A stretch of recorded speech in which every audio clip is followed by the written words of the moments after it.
السلام عليكم ورحمة الله وبركاته. بسم الله الرحمن الرحيم. الحمد لله رب العالمين وبه نستعين، وصلى الله وسلم وبارك على نبينا محمد وعلى آله وصحبه أجمعين، أما بعد. يا أيها الذين آمنوا اتقوا الله حق تقاته ولا تموتن إلا وأنتم مسلمون. ഏറ്റവും സ്നേഹം നിറഞ്ഞ ഹയ്യ അല സ്വലാ കോഴ്സിലെ പഠിതാക്കളെ, അള്ളാഹുവിൻ്റെ അപാരമായ അനുഗ്രഹത്താൽ നമ്മൾ ഈ നിസ്കാര പഠന കോഴ്സിൻ്റെ ഭാഗമായിക്കൊണ്ട് സുജൂദുമായി ബന്ധപ്പെട്ട കാര്യങ്ങൾ വരെയാണ് പഠിച്ചത്, മനസ്സിലാക്കിയത്, തിരിച്ചറിഞ്ഞത്. ഇനി നമുക്ക് അറിയാനും പഠിക്കാനുമുള്ളത് രണ്ട് സുജൂദുകൾക്കിടയിലുള്ള ഇരുത്തവും അതേപോലെ തന്നെ തശഹുദുമൊക്കെയാണ്. സുജൂദ് നിർവഹിക്കേണ്ട രൂപം, എത്ര അവയവങ്ങളിലായിക്കൊണ്ടാണ് സുജൂദ് ചെയ്യേണ്ടത്, എത്ര അവയവങ്ങളാണ് നിലത്ത് തട്ടേണ്ടത്, സുജൂദിലെ പ്രാർത്ഥനകൾ, പ്രാർത്ഥിക്കുമ്പോൾ ശ്രദ്ധിക്കേണ്ട കാര്യങ്ങൾ തുടങ്ങിയവയാണ് കഴിഞ്ഞ ക്ലാസ്സിൽ നമ്മൾ സ്മരിച്ചത്. സുജൂദിലെ പ്രാർത്ഥനകൾ നിശ്ചയിച്ച എണ്ണം നമ്മൾ നിർവഹിക്കുന്നതോടുകൂടി സുജൂദ് പൂർത്തിയാവുകയും ശേഷം അല്ലാഹു അക്ബർ എന്ന് പറഞ്ഞുകൊണ്ട് ഇരിക്കുകയുമാണ് ചെയ്യേണ്ടത്. അതാണ് അൽ ജിൽസത്തു ബൈന സജദതൈൻ, രണ്ട് സുജൂദുകൾക്കിടയിലുള്ള ഇരുത്തം എന്നത്. ഇഫ്തിറാഷിൻ്റെ ഇരുത്തമാണ് നമ്മൾ ഇവിടെ നിർവഹിക്കേണ്ടത്. ഇഫ്തിറാഷിൻ്റെ ഇരുത്തം എന്ന് പറയുമ്പോൾ വലതുകാൽ നാട്ടിവെക്കുകയും ഇടതുകാൽ പരത്തി വെച്ചുകൊണ്ട് അതിന്മേൽ ഇരിക്കുകയും ചെയ്യുന്ന, ഇടതുകാലിൽ ഇരിക്കുകയും പരത്തി അതിന്മേൽ ഇരിക്കുകയും വലതുകാൽ നാട്ടിവെക്കുകയും ചെയ്യുന്ന രൂപത്തിനാണ് ഇഫ്തിറാഷിൻ്റെ ഇരുത്തം എന്ന് പറയുക.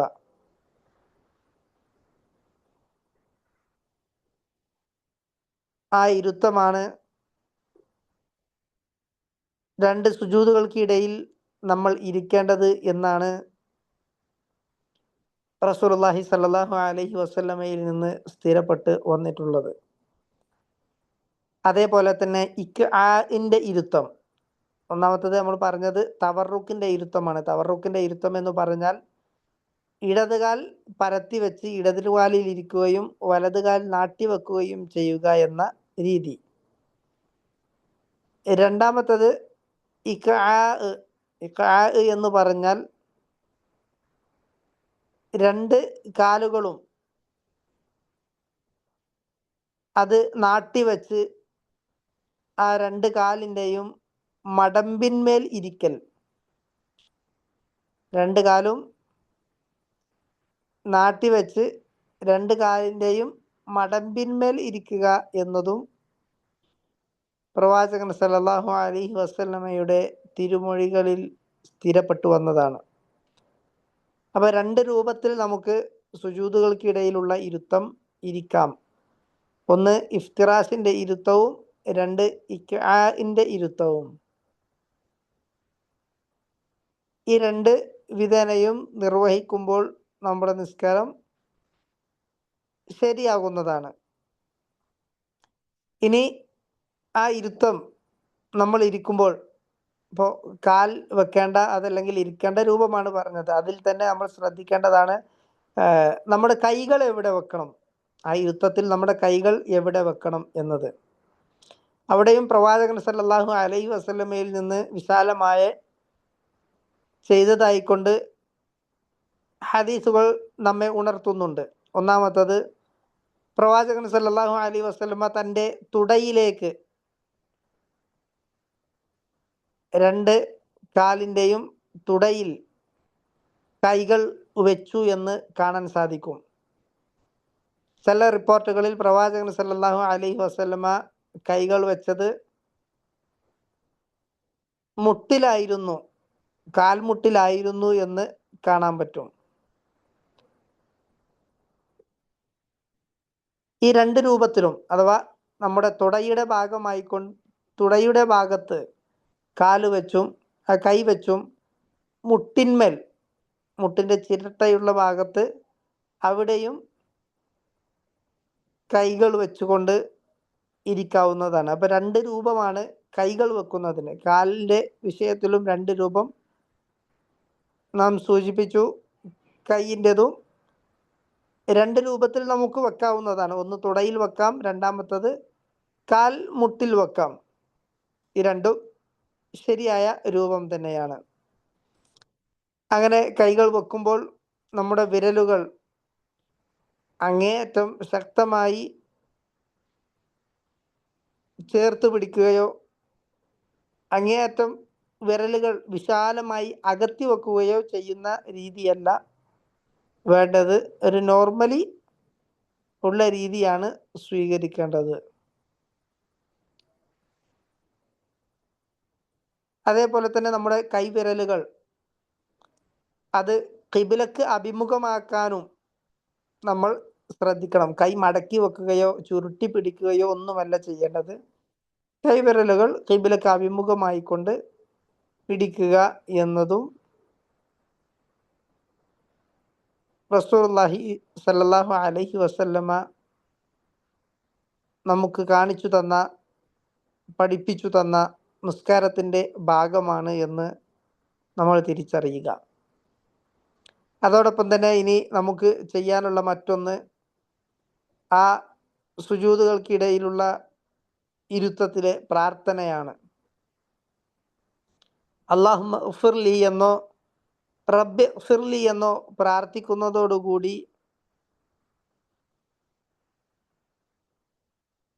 നമ്മൾ നിസ്കരിക്കുന്നതിൻ്റെ വാജിബ് പൂർത്തീകരിക്കപ്പെടും. നമ്മുടെ നിസ്കാരം ശരിയാകുന്നതിനു വേണ്ടിയിട്ടുള്ള വാജിബുകളിൽപ്പെട്ട ഒന്നാണ്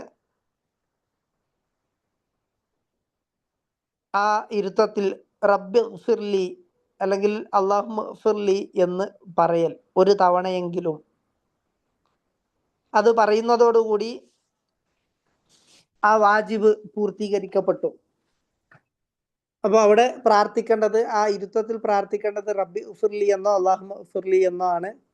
ഏറ്റവും ചുരുങ്ങിയ രൂപത്തിൽ ഒന്നുകൂടി വിശാലമായിക്കൊണ്ട് ആ പ്രാർത്ഥന അല്ലാഹുമ്മ ഇഗ്ഫിർലി വർഹംനി വആഫിനി വർസുഖ്നി എന്നും വജ്ബുർനി വർസുഖ്നി എന്നും, ഇത് അങ്ങോട്ടും ഇങ്ങോട്ടും ഓർഡറുകൾ വ്യത്യസ്തങ്ങളായിക്കൊണ്ടുമൊക്കെ ഹദീസുകളിൽ സ്ഥിരപ്പെട്ടു വന്നത് കാണാൻ പറ്റും.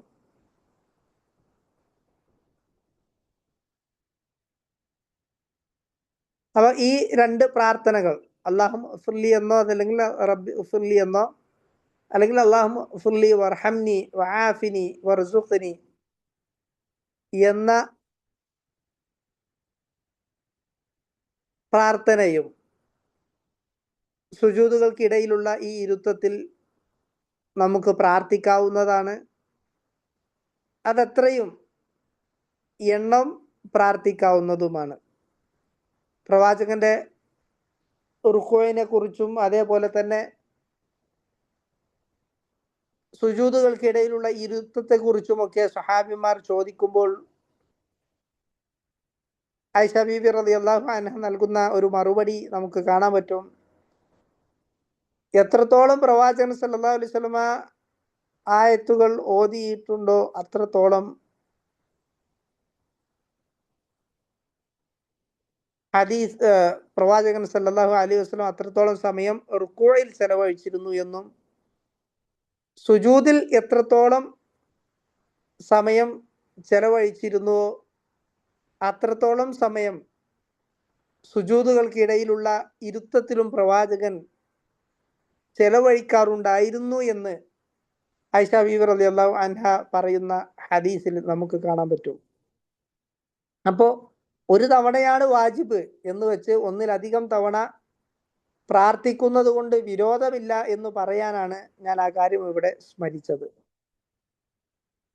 അപ്പോൾ നമ്മൾ സുജൂദുകൾക്കിടയിലുള്ള ഇരുത്തത്തിൽ റബ്ബി ഇഗ്ഫിർലി എന്നോ അല്ലാഹുമ്മ ഇഗ്ഫിർലി വർഹംനി വആഫിനി വർസുഖ്നി എന്നോ ഉള്ള പ്രാർത്ഥന അത് നമ്മൾ നിർവഹിക്കുന്നു. അങ്ങനെ വീണ്ടും സുജൂദിലേക്ക് പോകുന്നു. അല്ലാഹു അക്ബർ എന്ന് പറഞ്ഞുകൊണ്ട് സുജൂദിലേക്ക് പോകുന്നു. സുജൂദിൽ നിന്ന് തിരിച്ചു വന്ന് നേരെ ഒരു ചെറിയ ഒരു ജിൽസത്തുൽ ഇസ്തിറാഹ എന്ന് പറയും, ഒന്ന് ചെറിയ രൂപത്തിൽ ഒന്ന് ഇരുന്നു കൊണ്ട് നേരെ രണ്ടാമത്തെ റക്അത്തിലേക്ക് ഉയരുകയുമാണ് ചെയ്യേണ്ടത്.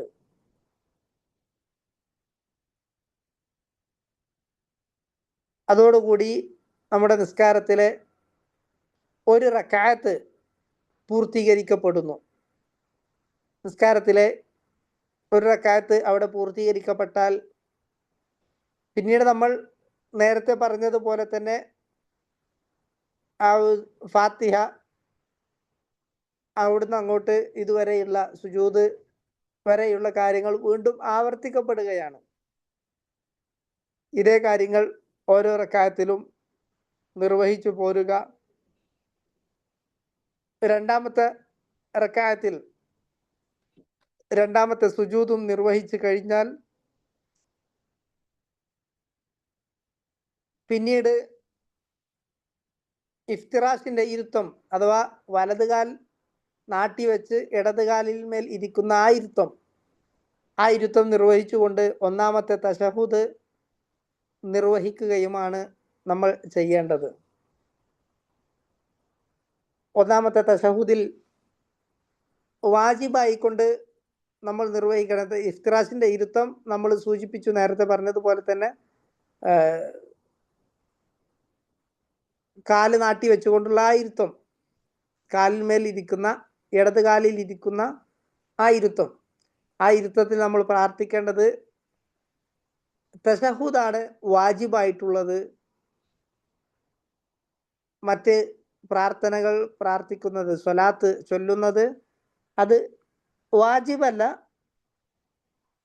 സുനനുകളിൽപ്പെട്ട കാര്യമാണ് എന്നാണ് പണ്ഡിതന്മാർ ഉണർത്തിയിട്ടുള്ളത്.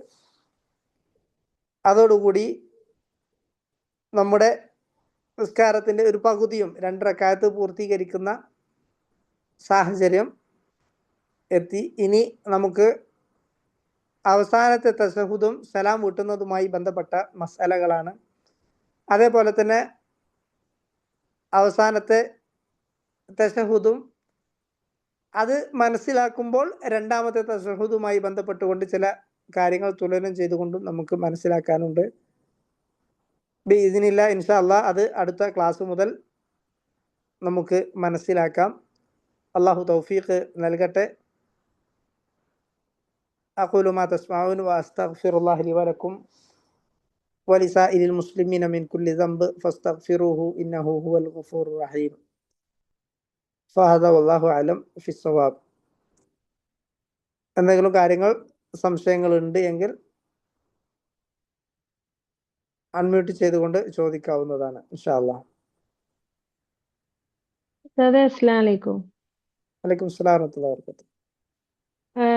ഇതിപ്പോ സാധാരണ ഇരുന്ന് ചെയറിലിരുന്ന് നിസ്കരിക്കുന്നവര് സുജൂദിന്റെ സമയത്ത് മുട്ടിന്റെ മേലെ തന്നെ കൈവച്ചാ മതിയോ, അല്ല തൊടന്റെ ഭാഗത്തേക്ക് കയറ്റി വെക്കണോ എന്നുള്ള ചെയറിലിരുന്ന് നിസ്കരിക്കുന്നവര്? സുജൂദ് ചെയ്യുമ്പോഴേ സുജൂദില് ചെയറിലിരുന്ന് ഇരുന്നുകൊണ്ട് ഇളവുകൾ സ്വീകരിക്കുന്നവർ ശ്രദ്ധിക്കേണ്ട ഏറ്റവും പ്രധാനപ്പെട്ട കാര്യമാണ്, നമുക്ക് ചെയ്യാൻ പറ്റുന്ന കാര്യങ്ങളൊക്കെ പരിപൂർണമായി കൊണ്ട് തന്നെ ചെയ്യാൻ ശ്രമിക്കുക എന്നുള്ളത്. ഇനി അങ്ങനെ ചെയ്യാൻ പറ്റാത്തവർ, ഇപ്പൊ അങ്ങനെ റുക്കൂലേക്കും സുജൂദിലേക്കും ഒന്നും പോകാൻ പറ്റാത്തവർ എത്രയാണോ അവർക്ക് കുനിയാൻ സാധിക്കുക ആ രൂപത്തിൽ അവർ നിർവഹിക്കുക. അതിന് പ്രത്യേക രൂപമില്ല. എത്രമാത്രം സൂക്ഷ്മത അവർക്ക് അതിൽ പാലിക്കാൻ സാധിക്കുമോ അത്രമാത്രം സൂക്ഷ്മത പുലർത്തുക, പാലിക്കുക. അപ്പൊ അവിടെ കൈ വെക്കേണ്ടത് തുടയിൽ വെക്കാം, അതല്ലെങ്കിൽ മുട്ടിൽ വെക്കാം, എവിടെയും വെക്കാം. എല്ലാം ശരിയായതാണ്, ശരിയായ രൂപം തന്നെയാണ്. അല്ലാഹു അലം. ചില ലേഡീസ് സുജൂദിൽ പോകുന്ന ആ ഇത് വരുമ്പോ കൈ മുന്നോട്ട് വെക്കുന്നത് കാണുന്നുണ്ട്. അതിന്റെ ആവശ്യമുണ്ട്? മുന്നോട്ട് വെക്കണം എന്നുള്ള നിലക്കൊന്നുമില്ല. അത് കുറച്ചും കൂടി പരമാവധി എന്താ ചെയ്യാ, തല അങ്ങോട്ട് താഴ്ത്താൻ സാധിക്കുമെങ്കിൽ അത്രത്തോളം താഴ്ത്തെ എന്നുള്ള നിലക്കാണ് ആളുകൾ അത് വെക്കുന്നത്. അല്ല, പക്ഷെ തല താഴ്ത്തുന്നുണ്ടെങ്കിലും കൈ ഇങ്ങനെ അതെ, കൈ എവിടെയാണോ വെക്കുന്നത് അതിനനുസരിച്ച് നമ്മൾ തലയുടെ താഴ്ത്തുന്നതിന്റെ ദൂരം കൂടും. ഇപ്പൊ നമ്മൾ തൊടയിലാണ് കൈ വെച്ചിരിക്കണെന്നുണ്ടെങ്കിൽ ഒരുപാട് നമുക്ക് താഴാൻ കഴിയില്ല. അല്ല, കാലല്പം കൈ എന്താ പറയാ മുട്ടിൽ നിന്നും കുറച്ചും കൂടി ഉയർത്തിയിട്ട് വെക്കുകയാണെങ്കിൽ അപ്പൊ ഒന്നും കൂടി കുറച്ചും കൂടി അധികം താഴാൻ പറ്റും, കുനിയാൻ പറ്റും. അപ്പൊ അങ്ങനെ മനസ്സിലാക്കിയിട്ടാണ് ആളുകൾ എന്ത് ചെയ്യണത്, കുറച്ചധികം കൈ മുന്നോട്ട് നീക്കി വെച്ചിട്ട് കുറച്ചധികം കുനിയുന്നത്. അതൊരു സൗകര്യത്തിന് വേണ്ടി ചെയ്യുന്നതാണ്. കൂടുതൽ സൂക്ഷ്മത പുലർത്തുക എന്നുള്ളവർക്ക് ചെയ്യുന്ന കാര്യമാണ്.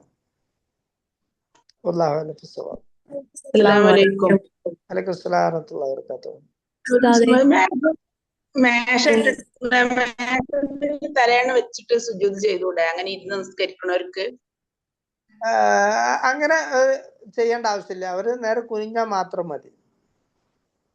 കുനിഞ്ഞാൽ തലയണമേലെ സുജൂദ് ചെയ്യണ്ട. തലയണ സുജൂദ് ചെയ്യണമെന്നില്ല. അല്ല, അങ്ങനെ ചെയ്തോണ്ട് കുഴപ്പമില്ല. അത് ഒരു നല്ല രീതിയല്ല.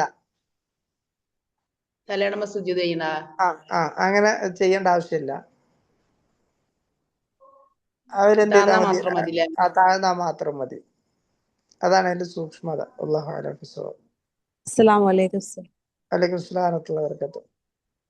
സുജൂദില് നമ്മള് പ്രാർത്ഥിക്കുന്ന ദുആ അല്ലേ, സുബ്ഹാന റബ്ബിയൽ ആല, അത് കഴിഞ്ഞിട്ടാണോ ബാക്കിയുള്ള ദുആ ചൊല്ല, അല്ലെങ്കിൽ ഏതെങ്കിലും ഒരു ദുആ? അല്ല, ഇതിൽ ഏതെങ്കിലും ഒരു പ്രാർത്ഥനയാണ് നിർബന്ധമുള്ളത്.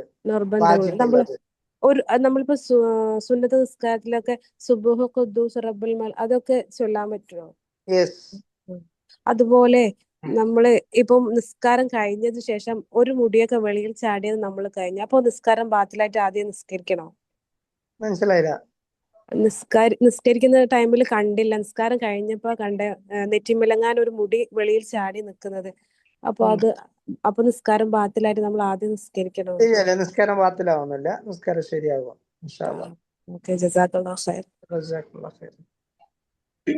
അസ്സലാമു അലൈക്കും വറഹ്മത്തുള്ളാഹി വബറകാതുഹു.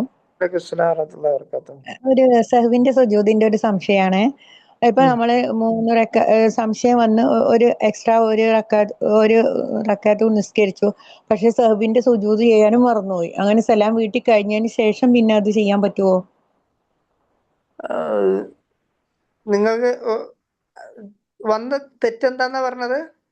നമ്മള് ഒരു 3 റക്അത്ത് 4 എന്ന് സംശയം വന്നിട്ടുണ്ടാവില്ല, നിസ്കരിച്ചത് 4 3 എന്ന് വെച്ചിട്ട് നമ്മള് ഒരു റക്അത്തും കൂടി നിസ്കരിച്ചു. ഇപ്പൊ മഗ്രിബ് നമ്മള് നിസ്കരിച്ചിട്ട് പിന്നെ 3 നമ്മള് സംശയം വന്ന് പിന്നെ ഒരു റക്അത്തും കൂടെ നിസ്കരിച്ചു.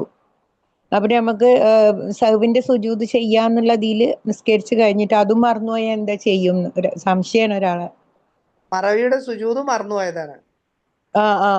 അപ്പൊ അവിടെ സലാം വീട്ടിയതിന് ശേഷം ചെയ്യാൻ പറ്റുമോ? സലാം വീട്ടിയതിന് ശേഷം അവിടെ തൊട്ട് ഉടനെയാണ് അവർ ഓർമ്മ വരുന്നതെന്നുണ്ടെങ്കിൽ അവർക്ക് അങ്ങനെ ചെയ്യാം. അപ്പൊ മറവിയുടെ സുജൂദ് നിർവഹിക്കാം.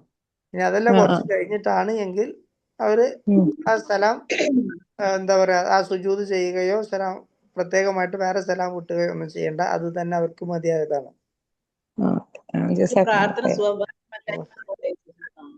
എന്താണ് ചെല്ലേണ്ട പ്രാർത്ഥന?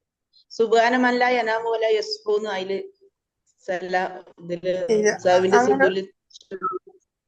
അങ്ങനെ ഒരു പ്രാർത്ഥന സ്ഥിരപ്പെട്ടു വന്നതായിട്ട് ശ്രദ്ധയിൽപ്പെട്ടിട്ടില്ല. അല്ലാഹു അലം.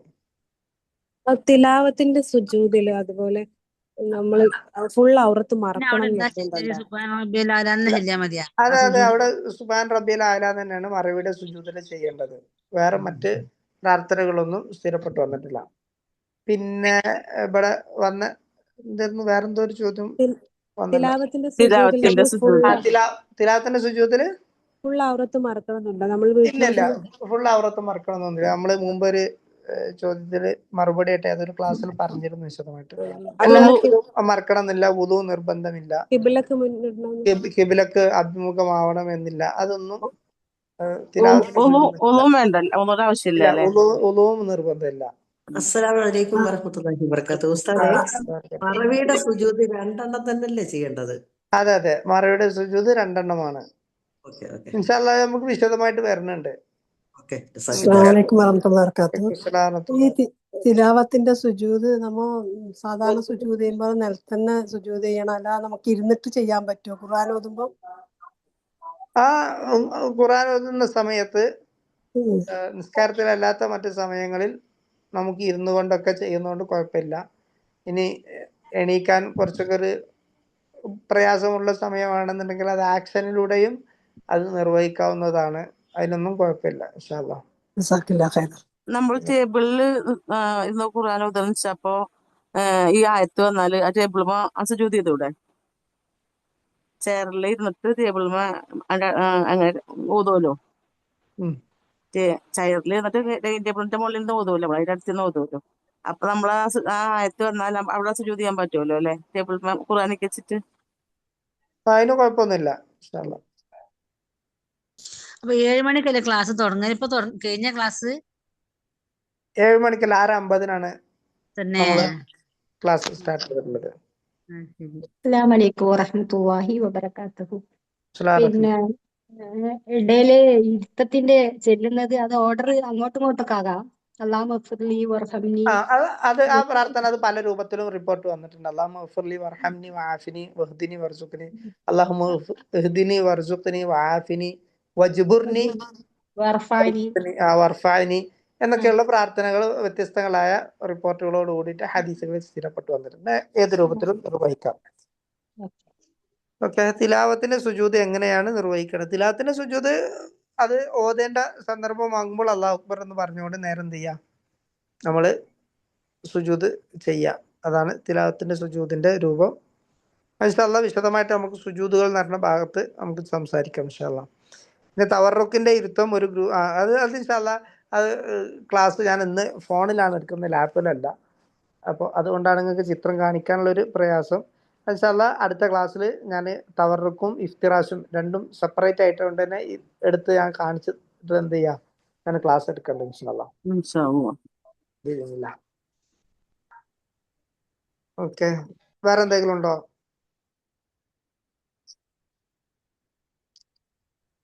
വേറെ ഒന്നും ഇല്ലെങ്കിൽ നമുക്ക് അവസാനിപ്പിക്കാം ഇൻഷാ അല്ലാഹ്. ഓക്കെ, കൂടുതൽ പഠിക്കാനും അത് ജീവിതത്തിൽ പകർത്താനും റഹ്മാന റബ്ബ് നമുക്ക് എല്ലാവർക്കും തൗഫീഖ് നൽകി അനുഗ്രഹിക്കുമാറാകട്ടെ. ഫഹാദ വല്ലാഹു അലം ഫിസ്സവാബ് വസല്ലല്ലാഹു വസല്ലം വബാറക അലാ നബീന മുഹമ്മദ് വൽഹംദുലില്ലാഹി റബ്ബിൽ ആലമീൻ. സുബ്ഹാനക അല്ലാഹുമ്മ വബിഹംദിക അശ്ഹദു അല്ലാ ഇലാഹ ഇല്ലാ അൻത അസ്തഗ്ഫിറുക വഅതൂബു ഇലൈക്. അസ്സലാമു അലൈക്കും വറഹ്മത്തുള്ളാഹി വബറകാതുഹു.